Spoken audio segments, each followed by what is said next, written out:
जाने से पहले तोहफा तो लेके जाओ। ऐसा तोहफा दिखा दो।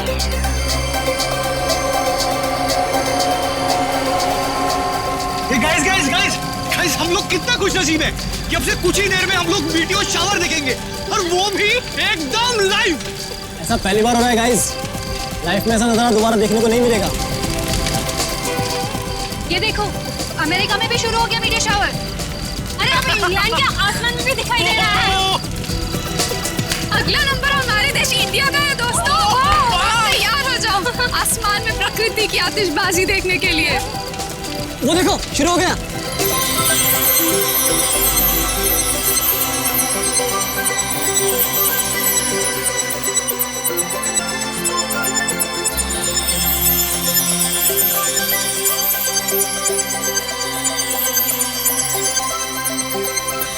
ये मेरी जिंदगी का सबसे खूबसूरत पल है। ऐसा नजारा तो मैंने पहले कभी नहीं देखा।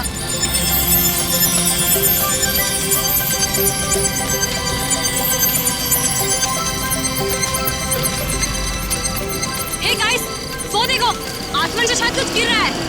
ये कहीं किसी मीटियोर का हिस्सा तो नहीं है? वो देखो वहां गिरा, चलो देखते हैं। ये तो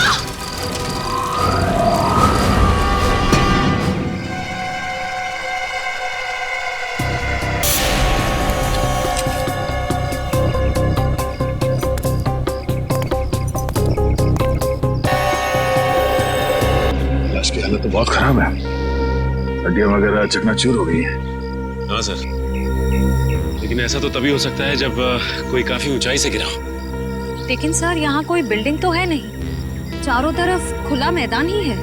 लाश आसमान से गिरी है, वरना इसकी इतनी बुरी हालत नहीं होती।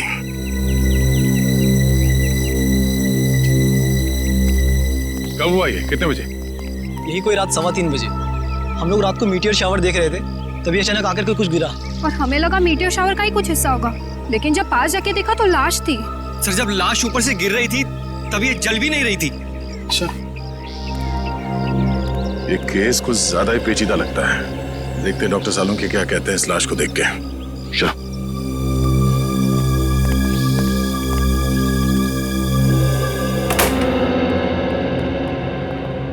अरे सालोंकी साहब, कुछ पता चला? हाँ, फिलहाल तो इस आदमी की उम्र पता चली है, और वो भी डॉक्टर तारिका ने ही पता किया होगा।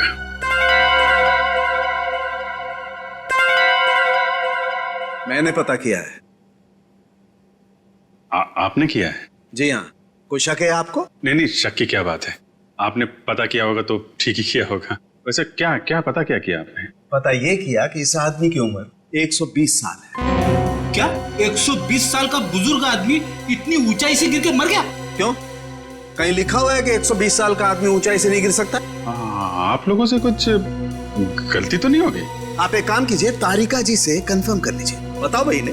हाँ अभिजीत, इनके एक्सरे स्कैन्स देख लो। देखो, ये देखिए, इनकी हड्डियां काफी कमजोर हो चुकी थी, जैसे कि उम्र के साथ साथ होता है। और टिश्यूज को हुए नुकसान को देखकर हमने अंदाजा लगाया कि इनकी उम्र तकरीबन 120 साल के आसपास रही होगी। अच्छा, वैसे कितनी ऊंचाई से गिरे होंगे ये? फिलहाल ये बता पाना मुश्किल है। सर, हो सकता है इस आदमी को किसी हवाई जहाज से फेंका गया हो। सर, वो केस याद है ना आपको, जब एक लाश को हेलीकॉप्टर से फेंका गया था?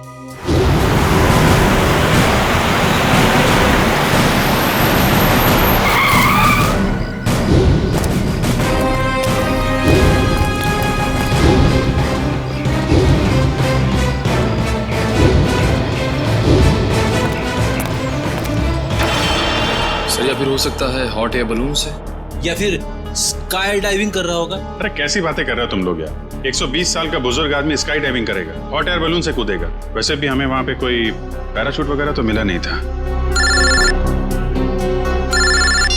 हेलो, जली हुई चीज समुद्र में गिरी है, लाश के पास वाले इलाके में? ठीक है ठीक है, पहुंचते हैं हम।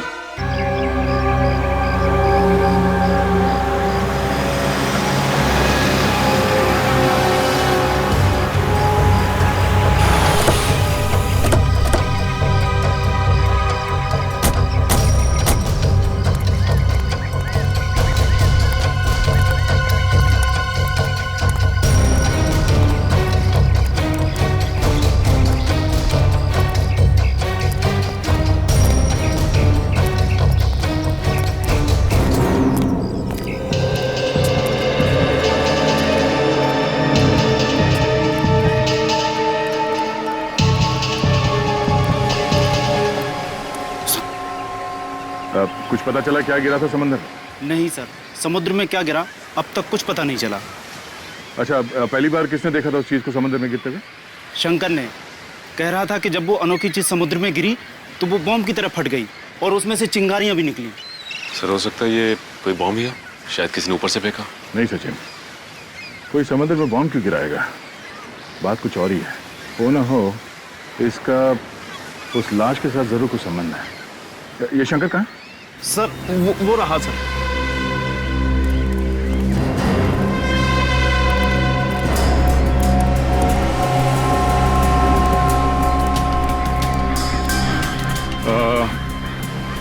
तुम शंकर हो? जी मैं शंकर। हम लोग सीआईडी से हैं। एग्जैक्टली हुआ क्या था? सर करीब रात के 3 बज रहे थे। मेरी बीवी जोर जोर से खर्राटे भर रही थी, इसलिए मुझे नींद नहीं आ रही थी। क्या आपकी वाइफ भी खर्राटे मारती है? रेडी, अब अपनी वाइफ की बातें शुरू मत कर देना। हाँ, क्या कह रहे थे आप? नींद ना आ पाने की वजह से मैं कुछ देर बाहर टहलने निकल आया। तभी अचानक मैंने देखा कोई बड़ी सी चीज जोर से छपाक करके समुद्र में गिरी। एक बहुत तेज रोशनी हुई, जैसे किसी ने आग का गोला दरिया में फेंक दिया।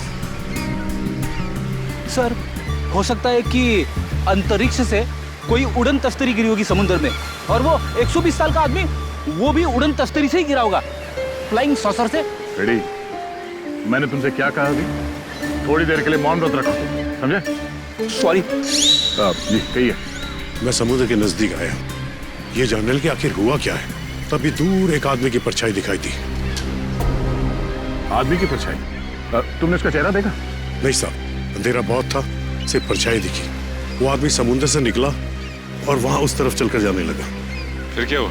मैं उस आदमी का पीछा करने लगा क्योंकि मुझे शक था, पर वो आदमी वहां सड़क पर चलकर एक कार में बैठ गया और चला गया। कार का नंबर देखा है तुमने? नहीं साहब, नंबर तो नहीं देखा, लेकिन हाँ वो सिल्वर कलर की बैक्स्टर गाड़ी थी। उसने गाड़ी चाबी से खोली या? नहीं साहब, वो कार उसकी नहीं थी, क्योंकि उसने बहुत तिगड़म करके कार का दरवाजा खोला था। सर फिर तो कार चोरी की होगी। Thank you. अब ये पता करना पड़ेगा कि शहर में कितनी सिल्वर रंग की बैक्स्टर कार है जो चोरी हुई है और उनके नंबर्स क्या क्या हैं। सर स्पेक्ट्रोमीटर टेस्ट की रिपोर्ट आ गई है। देखिए मुझे लाश के कपड़ों में से क्या मिला है। क्या मिला है?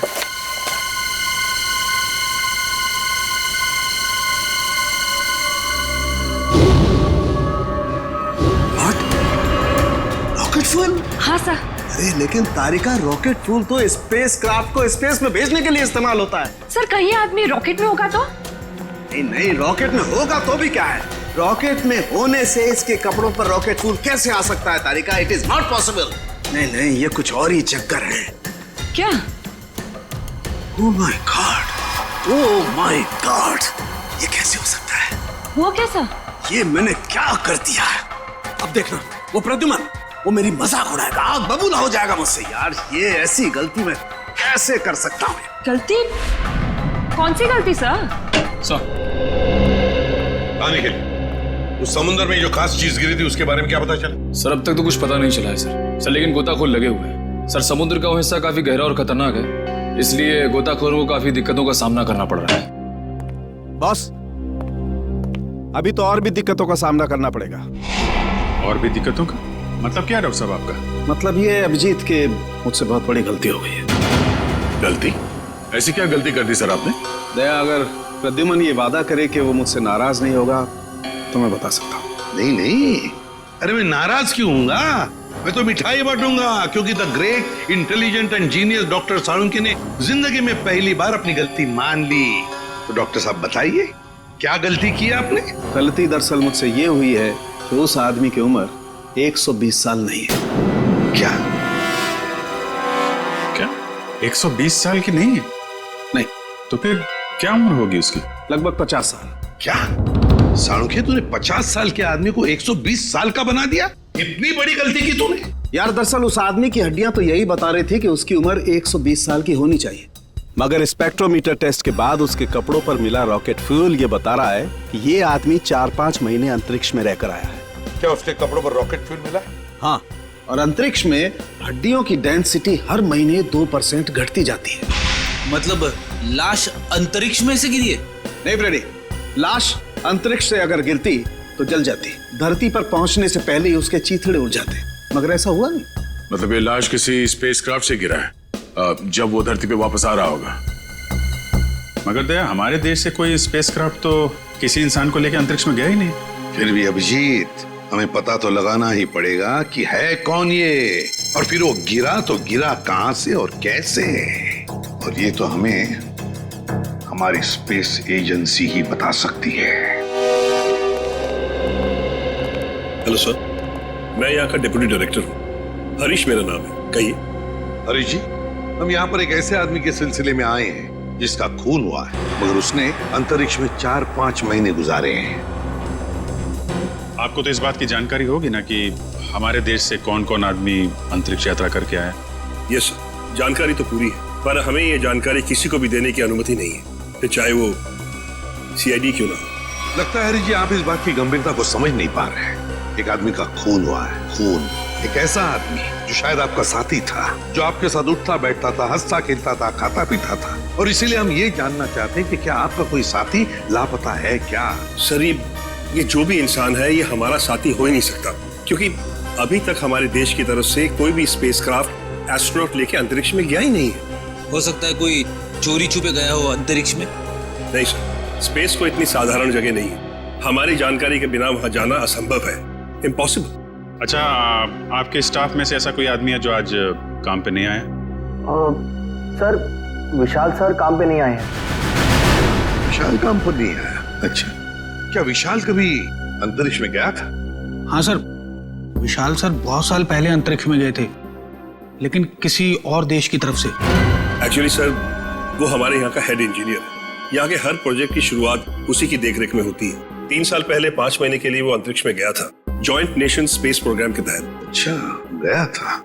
अभिजीत, साळुंखे ने भी तो यही कहा कि वो इंसान 4-5 महीने के लिए अंतरिक्ष में था। हाँ सर, विशाल सर हमें अंतरिक्ष में जाने की ट्रेनिंग दे रहे थे। और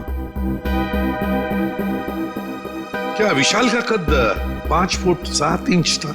जी। फिर तो सर, जिसकी लाश मिली है शायद वो विशाल ही है। मुझे तो यकीन ही नहीं हो रहा। नहीं हरीश जी, देखिए, जब तक डीएनए मैच नहीं होता हम यकीन से नहीं कह सकते कि वो लाश विशाल की ही है, लेकिन हमें विशाल के सारे मेडिकल डिटेल्स चाहिए और विशाल के घर का पता भी। जी।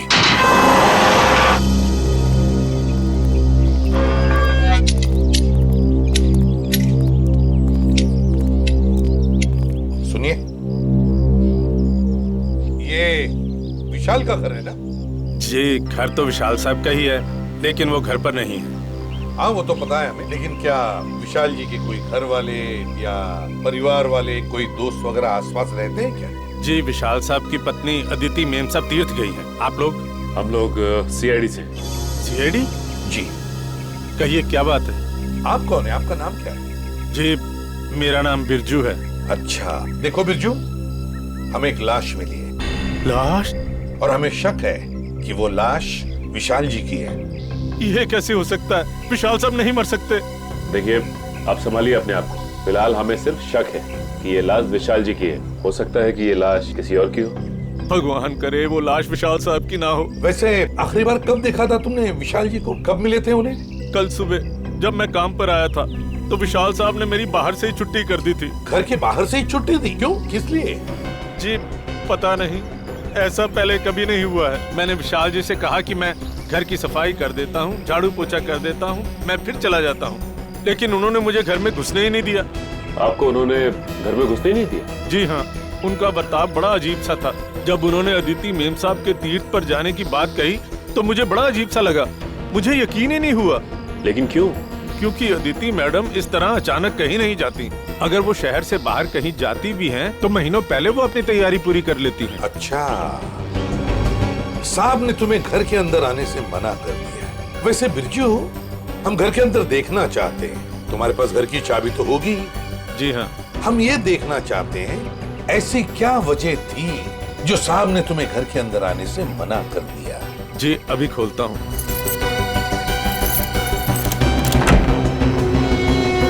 आइए साहब। सचिन, घर को अच्छी तरह से देखते हैं, देखते कुछ मिलता है क्या। चलो।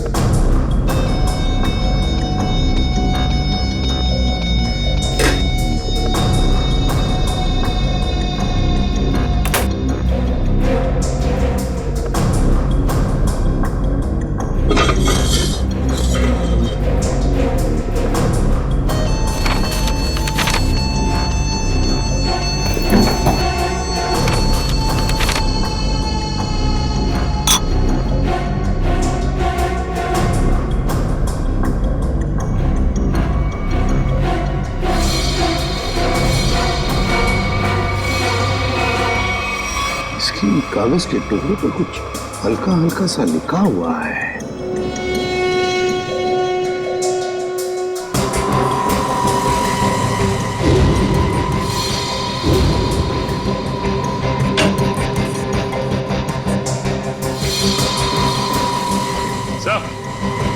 हाँ सच।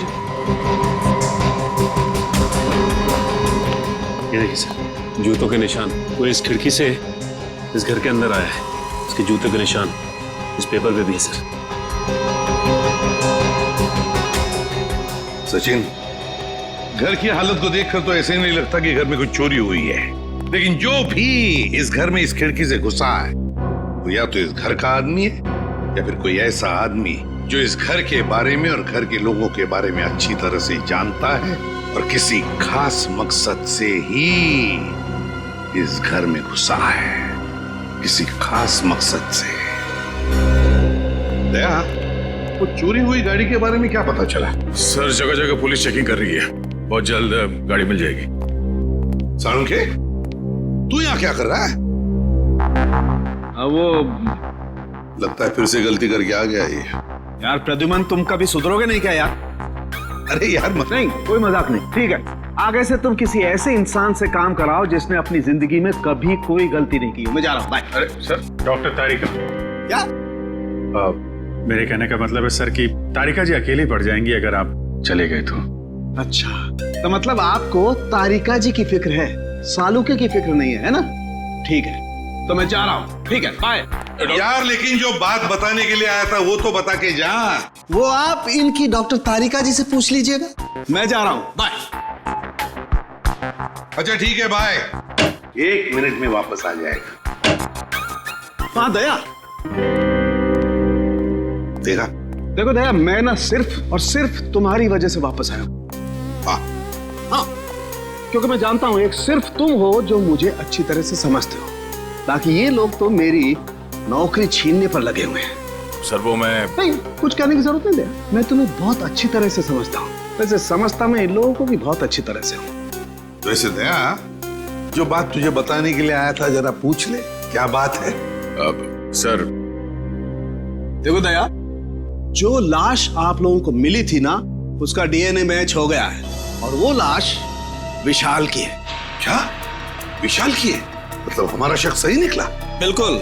और जो जूतों के निशान आपको विशाल के घर से मिले थे वो किसी ऐसे आदमी के जो एक पांव से लंगड़ा के चलता है। ये कैसे पता चला सालुंखे सर? देखो, जब कोई इंसान लंगड़ा के चलता है तो उसका एक पैर पर वजन ज्यादा होता है और दूसरे पैर पर वजन कम होता है, और इसीलिए दोनों पैरों का अलग अलग निशान पड़ता है। वाह सालुंखे साहब, वाह, बड़ा तगड़ा ऑब्जर्वेशन है आपका। Thank you. समझ था क्या है?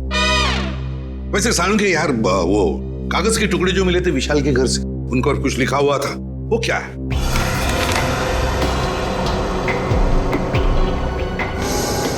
वो ये था, अगर तुमने जुबान खोली तो जान से जाओगे। विशाल को धमकी? लगता है विशाल कोई राज जान गया था सर, और इस राज की कीमत उसे अपनी जान गंवा के देनी पड़ी। सर खूनी जरूर इस स्पेस एजेंसी का ही कोई होगा सर, या फिर आसपास का कोई होगा, वरना स्पेसक्राफ्ट या हवाई जहाज से उसे नीचे फेंकना मुश्किल है सर। बिल्कुल वैसे ही हुआ होगा। बॉस, अभी सालुखे के सुरागों की पोटली खाली नहीं हुई है। और भी कुछ बाकी है क्या? हाँ, एक ऐसी चीज जो आपको खूनी के एकदम नजदीक तक ले जाएगी। तो बताइए ना डॉक्टर साहब। देखो दया, इन लेटर्स को गौर से देखो। इस आदमी ने ये लेटर्स कैपिटल में लिखे हैं ताकि अपनी हैंडराइटिंग को छुपा सके, लेकिन इनको जरा गौर से देखो, ये लेटर्स कहीं कहीं पर हिले हुए हैं, कमजोर है। मुझे लगता है इस आदमी का हाथ कांपता था जब ये लिखता था। कमाल है सर, धमकी भरा खत लिखता है और लिखते वक्त हाथ भी कांपता है। डर की वजह से? बिल्कुल सही फ्रेडी, डर की वजह से ही। दरअसल इसके हाथ में कोई तकलीफ थी, न्यूरोटिक तकलीफ। जब ये डरता था, इस आदमी का हाथ कांपता था। जब इसने ये नोट लिखा, ये डरा हुआ था, इसीलिए इसका हाथ कांप रहा था और ये अक्षर इस तरीके से बने। हाथ में तकलीफ? विशाल सर बहुत साल पहले अंतरिक्ष में गए थे, लेकिन किसी और देश की तरफ से। सर वो घटोत्कच, विशाल का असिस्टेंट, विशाल कुछ लोगों को ट्रेनिंग दे रहा था अंतरिक्ष में जाने के लिए। ये घटोत्कच भी उनमें से एक था। मगर अभिजीत, अंतरिक्ष में जाने के लिए वो आदमी मानसिक तौर पर और शारीरिक तौर पर बिल्कुल फिट होना चाहिए, हट्टा कट्टा होना चाहिए। इस घटोत्कच को क्यों सिलेक्ट किया गया? उसके तो हाथ में तकलीफ है। और घटोत्कच के इस कमजोरी के बारे में विशाल को पता चला, इसलिए शायद घटोत्कच ने विशाल को अपना मुंह बंद रखने के लिए उसे जान से मारने की धमकी दी होगी। ये हो सकता है। हाँ रजत, क्या? देखो, सभी पुलिस स्टेशन में खबर कर दो, उसकी फोटो भिजवाओ, सब जगह नाकाबंदी करवा दो। ओके? क्या हुआ? सर, ये विशाल की पत्नी अदिति, ये किसी तीर्थ यात्रा पे नहीं गई है। उसने किसी भी बस, ट्रेन या फ्लाइट की टिकट बुक नहीं करवाई। वो गायब है। अदिति गायब है? गायब है अदिति? तो फिर ये गई कहां? और फिर विशाल को मारा किसने और क्यों मारा? इन सारे सवालों का जवाब तो अब घटोत्कच ही देगा। घटोत्कच।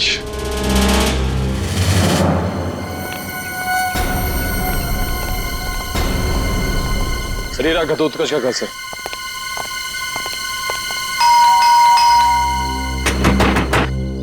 दरवाजा खोल ही नहीं रहा है। पीछे से कुछ आवाज है? हाँ।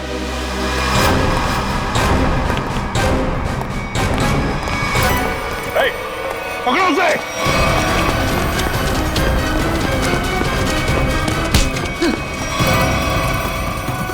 सीआईडी से भाग रहा है? कहाँ भाग रहा है? मुझे छोड़ दीजिए सर, मैंने कुछ नहीं किया सर। कुछ नहीं किया तो भाग क्यों रहा था?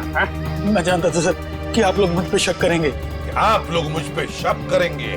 शक नहीं करेंगे तो क्या पूजा करेंगे? हाँ? तुमने विशाल को चिट्ठी भेजी थी ना, धमकी भरी। अगर तुमने अपना मुंह खोला तो जान से जाओगे। भेजी थी या नहीं? बोल। हाँ सर, वो खत मैंने लिखा था सर, लेकिन वो मेरी भूल थी जो मैंने गुस्से में की थी सर। मैंने विशाल सर को नहीं मारा था। ऐसी कहानी हम लोग बहुत सुन चुके हैं, समझे? मैं सच कर रहा हूँ सर, मैं तो 3 दिन पहले विशाल जी के घर पे गया था उनसे माफी मांगने के लिए। तुम यहाँ पर क्यों आए हो? देखिए विशाल जी, मैं आपसे अपनी उस चिट्ठी के लिए माफी मांगने के लिए आया। उस वक्त मैं शराब के नशे में था और शराब के नशे में ही अक्सर सच्ची बात जुबान पर आ ही जाती है।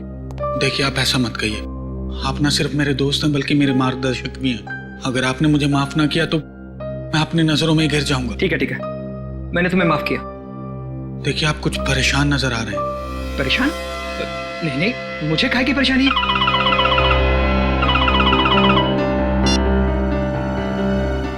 हेलो जी, ठीक है, आप जैसा कहेंगे मैं बिल्कुल वैसा ही करूंगा, लेकिन मेरी पत्नी पर कोई आंच नहीं आनी चाहिए। आदिति किडनैप हो गई और फिर किडनैपर आदिति को कोई नुकसान ना पहुंचाए, इसलिए विशाल ने ऐसी कहानी बनाई कि आदिति तीर्थ यात्रा पर चली गई।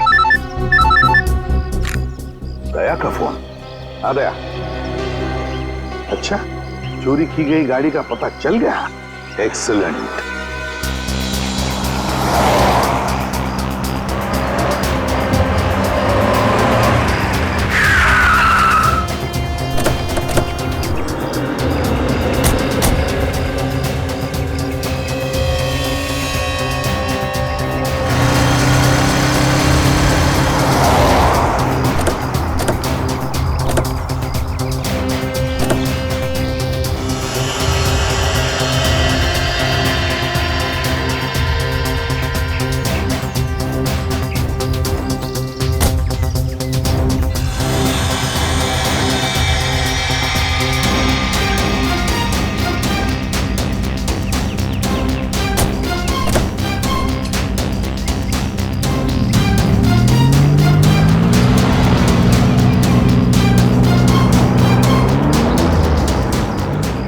खूनी समंदर किनारे से इस गाड़ी में यहाँ तक आया और उसके बाद गाड़ी को यहाँ पे लावारिस छोड़ के किसी और गाड़ी में चला गया।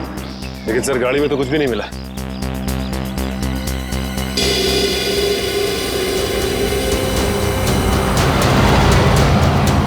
ये देखो, सीसीटीवी कैमरा लगा हुआ है इस ट्रैफिक पोस्ट पे। जरूर उस खूनी का चेहरा इस कैमरे कैद हो गया होगा। एक लिए काम करो, आरटीओ को कांटेक्ट करो और इस कैमरे की फुटेज ले लो। सर हेलो, क्या अदिति मिल गई? कौन सा हॉस्पिटल में? हेलो सर, मैं इंस्पेक्टर प्रशांत। हाँ, मैंने ही आपको फोन किया।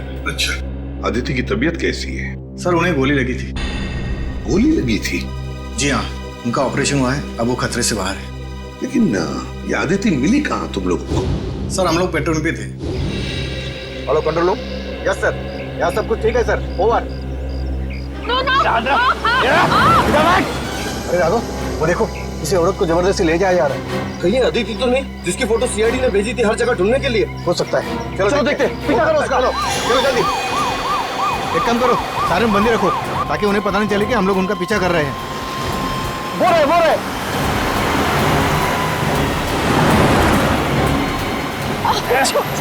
जाने दो मुझे, जाने दो ना मुझे।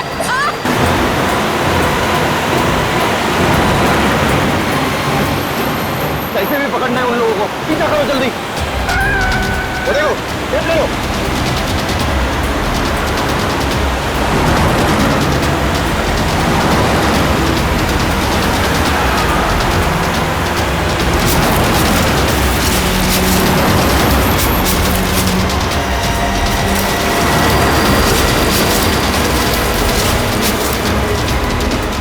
जाने दो ना मुझे।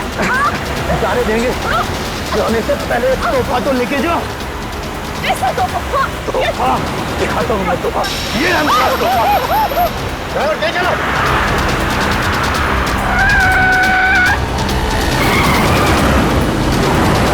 और तेज ड्राइवर।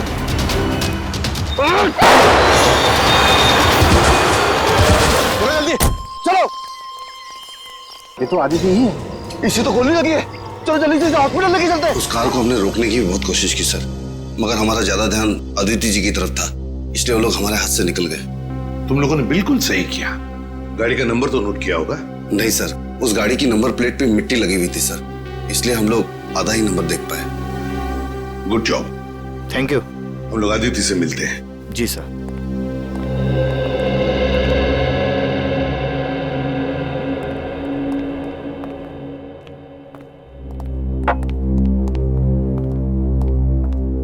अदिति, अब कैसी हो? ठीक हूँ। आप कौन? मैं एसीपी प्रद्युमन, सीआईडी से। सीआईडी से? मेरे पति कहाँ हैं? बहुत जल्दी आ जाएंगे। बस एक बात बताओ, ये सब कैसे हुआ तुम्हारे साथ? 2 दिन पहले जब मैं सब्जी मंडी से घर लौट रही थी, कुछ लोग मुझे अपने गाड़ी में डालकर साथ ले गए। उनमें से किसी का चेहरा देखा आपने? नहीं, उन्होंने अपने चेहरे पर मास्क डाल रखा था। ओह, मास्क पहन रखा था। वैसे कहाँ लेकर गए वो तुम्हें, कुछ बता सकती हो? पता नहीं, उन लोगों ने मुझे कुछ खिलाकर बेहोश कर दिया था। एक अंधेरे कमरे में रखा था और वो मुझे विशाल के काम के बारे में सवाल पूछ रहे थे। विशाल के काम के बारे में? तो तुमने क्या कहा? मैंने उन्हें कहा कि विशाल अपने काम के बारे में मुझसे कोई बातचीत नहीं करते, लेकिन उन्हें लगा कि मैं झूठ बोल रही हूँ। नहीं आदित्य, देखो अदिति, देखो जिन्होंने भी ये किया है ना तुम्हारे साथ, उनको हम कड़ी से कड़ी सजा दिलवाएंगे, ये मेरा वादा है। आप उन्हें मत छोड़िएगा। वो लोग देशद्रोही हैं। कुछ देर बाद उनका बॉस भी उसी कमरे में आया और उसने मुझसे कहा कि विशाल मुझसे ज्यादा अपने देश से प्यार करते हैं। मैंने उन्हें जवाब दिया कि मुझे गर्व है कि विशाल पहले एक अच्छे नागरिक है और फिर एक अच्छे पति। बिल्कुल सही कहा तुमने, बिल्कुल सही कहा। और सच कहूं, हमें भी तुम पर गर्व है, क्योंकि तुमने ये सब किया ना इसकी वजह से। अच्छा बताओ, क्या तुमने उस आदमी का चेहरा देखा? नहीं सर, उसने भी अपने चेहरे पे मास्क डाल रखा था, लेकिन हाँ, गुस्से में आकर मैंने उस पर झपटकर हमला किया था। अच्छा? उसकी गर्दन पर खरोच आ गई थी। उस आदमी के गर्दन पर खरोच आई थी? तो फिर सचिन, जरूर आदिति की नाखून में उस आदमी की चमड़ी के अंश होंगे। उस आदमी के चमड़ी के अंश होंगे। हाँ निखिल, ट्रैफिक सिग्नल का फुटेज रेडी है? हाँ सर, रेडी है। चलो देखते हैं।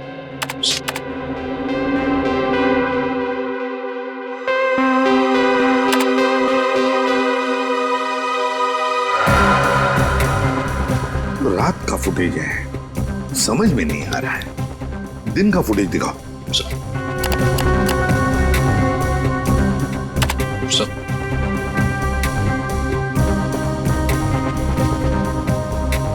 कोई आदमी गाड़ी की तरफ चलते हुए आ रहा है। निखिल, पॉज करो, रिवाइंड करो और फिर से प्ले करो।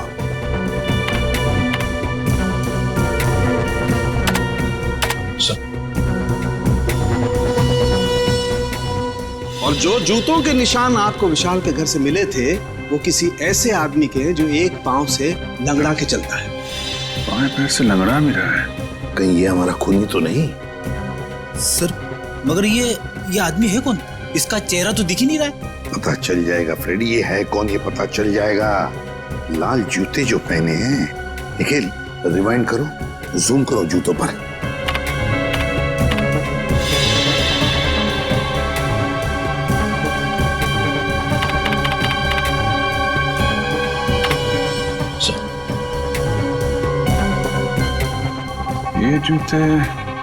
ये जूते मैंने कहीं देखे हैं सर। देखे? कहां पर? किसके पैरों में? सर आज विशाल सर नहीं आए। समीर, विशाल का असिस्टेंट सर, और वो लंगड़ा के भी चल रहा था। विशाल का असिस्टेंट समीर। अरे दरवाजा तो खुला ही है। माय गॉड, खून! चक्कर ना रहना, लगता है किसी को घसीट के ले जाया गया है यहां से उस तरफ।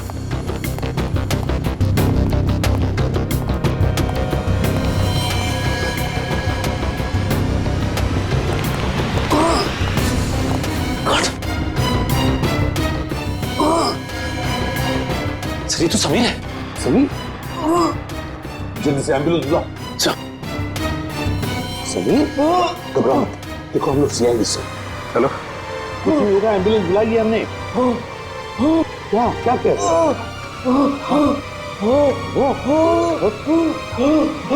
क्या बताओ बताओ। Sameer, Sameer. Okay, thank you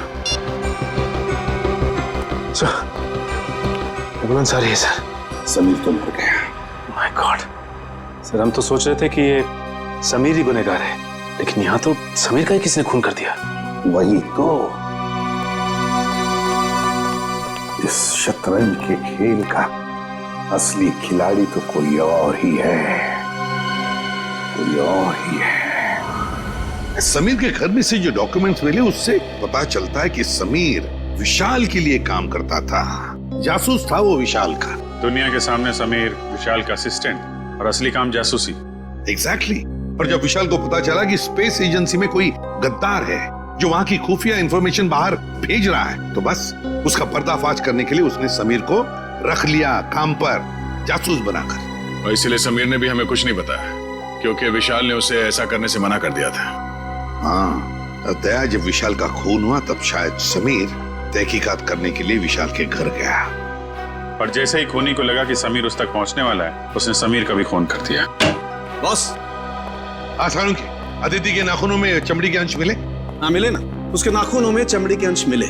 तो जब मैं आप लोगों को बताऊंगा कि उस चमड़ी का डीएनए किसका था, आप लोग दंग रह जाएंगे। डॉक्टर साहब, रियलिटी शो के विनर का नाम अनाउंस करने जैसा सस्पेंस मत बढ़ाइए, नाम बताइए ना प्लीज। बॉस, उस आदमी का नाम है deputy director Harish. Hello sir, मैं यहाँ का डिप्टी डायरेक्टर हूँ, हरीश मेरा नाम है। क्या? Deputy director Harish? तभी तो समीर मरते वक्त हाँ हाँ हाँ ऐसे कर रहा था। क्या क्या कह रहे? समीर कहना चाहता था हरीश, वो हरीश का नाम लेना चाहता था। Deputy director Harish, space agency का deputy director Harish. Excuse me sir, आप लोग यहाँ? जरा हरीश जी को बुलाइए। कहाँ है वो? सर वो तो कुछ ही घंटे पहले चले गए। चले गए? कहाँ गए, कुछ पता है आपको? नहीं सर, वो बड़ी जल्दी में थे, इसलिए बिना कुछ बताए निकल गए। कोई बात नहीं, हम पता लगा लेंगे। उनके गाड़ी का नंबर दीजिए। जी। हेलो, हाँ बोल रहा हूँ। कहाँ पे? एमआई इलाके में? ठीक है, ओके सर। हरीश की गाड़ी एमआई इलाके में देखी गई है सर। एमआई इलाके में? हाँ सर। शेयर जरा नक्शे में चेक करो, एमआई इलाके में हरीश कहाँ जा सकता है? सर सर एमआई इलाके के आगे तो बॉर्डर है, हमारे राज्य की सीमा, और ये बॉर्डर एमआई इलाके से 15 किलोमीटर दूर है। तो ये उड़ान भर के हरीश अपना घोंसला कहीं और बनाना चाहते हैं। और सर उड़ान भरने के लिए पास में ही एक रनवे और एयरफील्ड भी है। फिर तो सर ये शहर से नहीं देश से बाहर निकलने का प्लान बना रहा होगा। तो चलो इसके प्लान का आज क्लाइमैक्स कर देते हैं।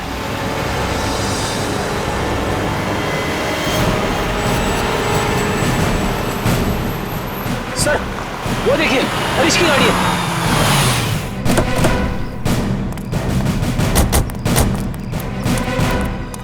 सर गाड़ी तो खाली है सर, तो लगता है भाग गया हरीश। लगता है वो एयरफील्ड की तरफ गया है। चलो लेट्स गो।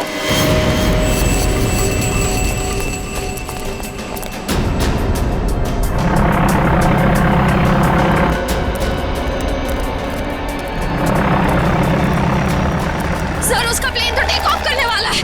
सर अगर ये विदेश चला गया तो इसे पकड़ना और भी मुश्किल हो जाएगा। कहीं नहीं पहुंचेगा ये। Oh no.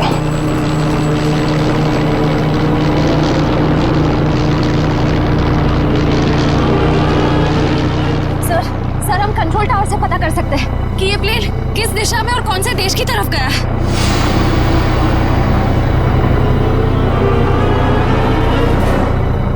पता तो कर सकते हैं श्रेया, मगर क्या सर? पता नहीं क्यों मुझे ऐसा लग रहा है कि हम अब भी असली खून तक नहीं पहुंचे हैं। सर इस हरीश तक पहुंचते पहुंचते रह गए सर। नहीं निखिल, असली खूनी ये हरीश नहीं है। हरीश नहीं है तो फिर कौन है सर? अब मेरी समझ में आ रहा है कि सब किसका किया धरा है। चलो।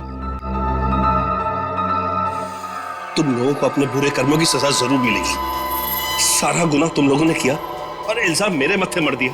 बात तो तेरी ठीक है, मगर सीआईडी कभी पता नहीं कर पाएगी कि असली मुजरिम कौन है, क्योंकि हमने तुम्हारे बैंक अकाउंट में पूरे 15 करोड़ रुपए डलवाए।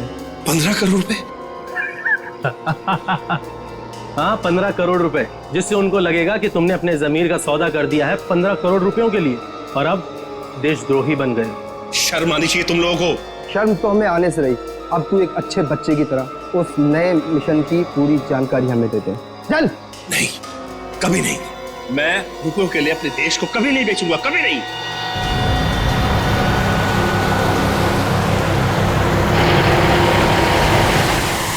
देख, मैं तुझे आखिरी बार बोलता हूँ, बता दे, जिंदा छोड़ दूंगा तुझे, वरना तुम्हारे मरने के बाद वो जानकारी तो हम हथिया ही लेंगे।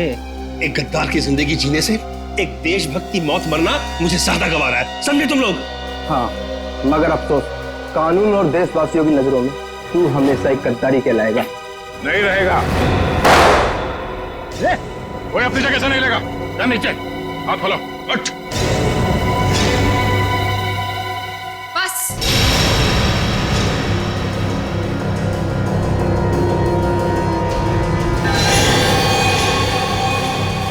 बहुत हो चुका ये नाच गाना, अब काम की बात करें।